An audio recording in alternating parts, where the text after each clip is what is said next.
We all have that one story, don't we? The one you grow up thinking about but never actually grow the balls to tell anyone. Well, this is my story. I don't know what I'm hoping to accomplish by telling you. Maybe I'm looking for someone to tell me that I'm not insane. Or maybe once I put it on paper it will, hell, I don't know. Just someone read this, just please. Let me give you a little background. 20 years ago, when I was 8 years old, still living with my mom, my friend Dave and I decided that we would brave the house. Now, the house was an abandoned 2-story home that had been empty going on 10 years, save for the occasional drug abuser that would sleep in it. However, that's not what made this particular house special. The standing rumor is what made it interesting. For as long as I can remember, adults in my neighborhood had told us, the children, that it was haunted.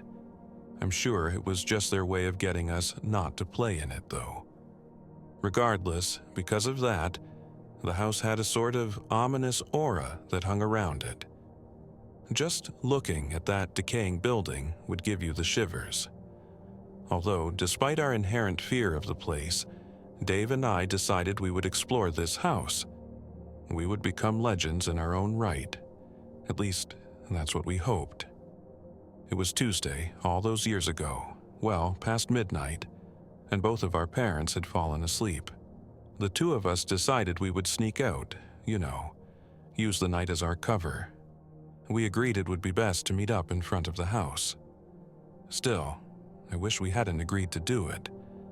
There I was, alone, waiting in front of the house for my friend. I couldn't help but feel small when I looked at it. It might have been old, and the wood may have been rotting, but man, did it look enormous. I bet even adults felt dwarfed by it. To keep myself from chickening out, I decided to think about something else while I waited. It was a little cold that night, which was the typical weather after a hard rain. Ah, crap, I muttered, noticing the mud that covered my shoes. I should have paid more attention to where I was stepping. Mom is going to kill me when she... My voice trailed off when I heard a dull thud from behind me. Sounded like someone knocked a door. Was it the house? Or was I just imagining things? I spun around, expecting to see a hairy monster behind me. Instead, it was just the house. Broken windows, splintered wood, and roof that had more than a few holes in it.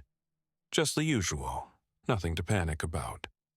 I should have been relieved, but I found myself slightly shaken. Soon, I would be stepping into one of the most feared places in our neighborhood. I wasn't even inside yet, and I could already feel the slight tremor in my hand. Before I could reconsider the mission, Dave arrived. I quickly stuffed my hands into my pockets to hide the quiver.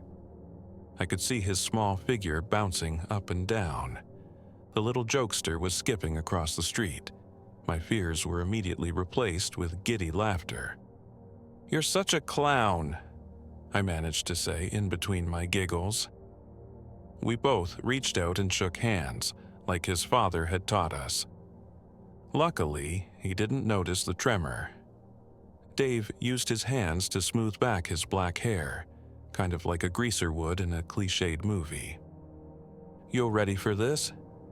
He nodded towards the door. Typical Dave, he always tried to look cool. Whether it be riding his bike with no hands or sneaking into an abandoned house, he never failed to give off the "I'm a badass" vibe. I tried my best to sound nonchalant. "Only if you are, Davey." The comment awarded me a slight snicker. Dave hated it when I called him Davey. He said it sounded girly, and that's exactly why I used it. Rather than shoot a retort at me, he simply nudged me towards the house, and we began walking to the door. Our small feet made quiet echoes in the street. I was worried we might wake someone. If we had any doubts about what we were doing, that moment would have been the right time to bail out. Of course, as per the norm, stupidity got the better of us. The second our feet hit the old steps, we knew there would be no turning back. "Think we should knock?" Dave joked. Seeing him act all cool somehow gave me courage, and so I knocked. What I heard made the hair on my neck stand at attention. The same thud I had heard from earlier reverberated through the door when my knuckles landed. I gulped loudly, but maintained an overall calm composure. The two of us breathed in deeply, turned the doorknob, and pushed the door open. We received a long, drawn-out creak as a payment. I thought I was going to pee my pants, and Davy looked like he was about to shit a brick. Somehow, we managed to keep our undies clean. It was dark, real dark. Neither one of had brought a flashlight. We didn't want to accidentally wake up a neighbor by shining a light in their house. Given the circumstances, we decided it was best to use moonlight. Our eyes were met with a dimly lit house. It took a minute to adjust to. The house was littered with trash, covered in graffiti, and was seemingly falling apart all over. And yet, it didn't seem as frightening as we were led to believe. Sure, the darkness made it look spooky, but as I looked at the cracked marble floor, I couldn't help but be reminded of my house. This isn't so bad. It was me who broke the silence. Do you think the ghost will be pissed that we tracked mud in the house? Dave laughed and pointed at the floor. Little footprints followed us all over the house. Remind me to clean my shoes before I go back home. I giggled at the thought. Here we are in the big, spooky house, cracking jokes about muddy shoes. It was all fun and games after familiarizing ourselves with the first floor, which consisted of an empty living room, a kitchen with rotted food in the cupboards, a bathroom with a disgusting toilet, and a curious-looking locked door. We decided to explore the second floor. We ascended the stairs together, Dave leading with his brave face on. The wooden stairs were old, much like the rest of the house, and each step left us wondering if it would collapse beneath us. Think the ghost is up there? I asked, half sincere. Dave chuckled at the question. Ghosts probably aren't even real. We had reached the end of the stairs and were on the top floor. It wasn't a big second story. 2 hallways, one to the right and one to the left. 4 rooms for the two of us to explore. Let's go left, Dave suggested. So we went left and into the first door on the right. The door was already open, so we just peeked our heads in. The first thing I noticed was the hole in the roof. Moonlight was shining through it, and it gave us a faint light to survey the room with. It wasn't a very kind room. Actually, it was kind of like my room. Probably big enough to have a bed, dresser, maybe a desk could fit in it too. We couldn't see inside of the closet, though. The light didn't quite reach it. Dave looked at me, and I looked at him. I bet there's something cool in there. Let's go look, Dave suggested with a mischievous smile. Not sure what we were hoping for exactly. A treasure in a closet or something? Just before I stepped into the room, I heard the familiar thud noise. The one that was made before, and when I knocked on the door. My heart felt like it was going to stop. The noise was distant, but there was no mistaking it. My first instinct was to run, but I couldn't leave Dave behind. He, of course, paid no mind to it. Hell, he was already in the room walking towards the closet, and it was at that moment that things went to hell. I never even had the chance to warn him. The second Dave stepped foot in the center of the room, there was a frightening crack. He didn't have time to react. The wood splintered. The ground beneath him gave way, and he fell through the floor. I nearly jumped out of my skin. Everything in front of me was crashing down. The wood was so old and decayed that it couldn't even support Davy. Dust and dirt flew everywhere. By the time it was over, it was hard to breathe. Wait, Dave didn't make a sound. Did he die on impact? Was he okay? My mind had never asked, raced so faced. Dave! I shouted, in between coughs. Dave, are you okay? I repeated the question a few more times and waited. After an agonizing minute, I got my response. "I'm okay," he answered weakly. "Not a scratch on me." I peered down the large hole that was now in front of me. Dust was everywhere, but as it cleared, I could see him more clearly. There was Dave, and he was completely intact. And guess where I am? I sighed deeply, glad that he hadn't lost his sense of adventure. "I'm in the locked room. Get down here. I'll open the door for you." He wiped the dirt off of his forehead and motioned for me to come down. I obediently turned around and headed for the stairs, preferring to take the safe route down. As I reached the bottom of the stairs, I noticed something odd. Were those big footprints always there? 2 frighteningly large footprints had been left on the floor. There was something odd about them, though. They didn't look human. Too big, 4 toes, and they were round.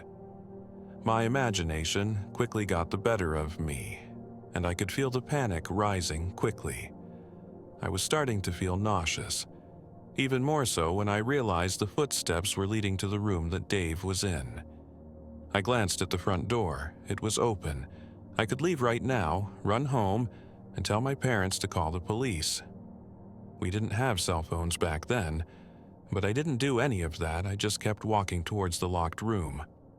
The door was open, and I could see shadows dancing on the door frame. There were 2 shadows, one big, one small. The larger shadow was pounding into the smaller one. I could hear the blows landing. Thump. Thump, thump, thump.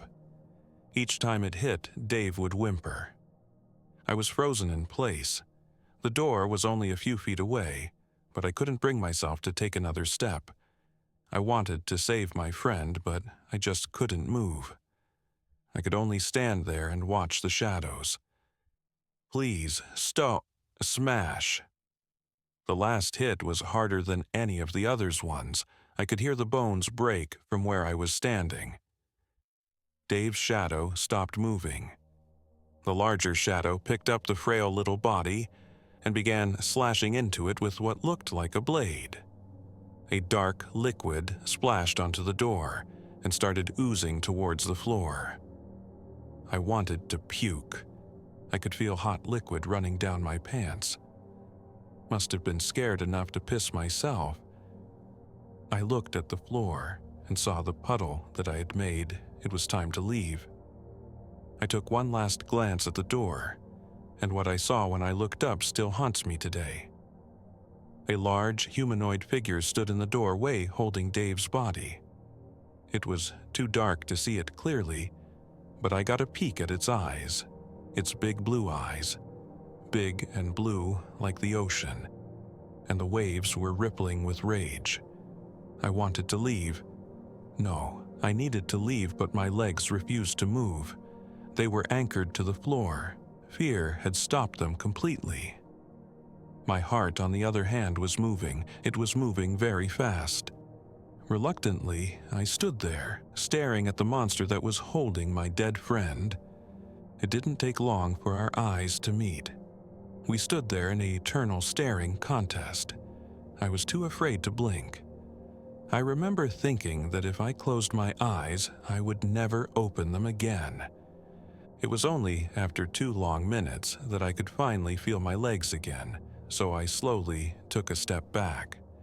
The monster mimicked my movements by stepping forward each time I took a step back. My heart sunk when I realized what it was doing. Every molecule in my body was telling me to turn around and sprint, but could I really outrun this monstrosity? No, there was no way. I decided to keep my pace, buy myself time until I got to the door. Once we reached the living room, it dropped Dave, outstretched its arms towards me and grinned. It was the single most wicked thing I had experienced in my life.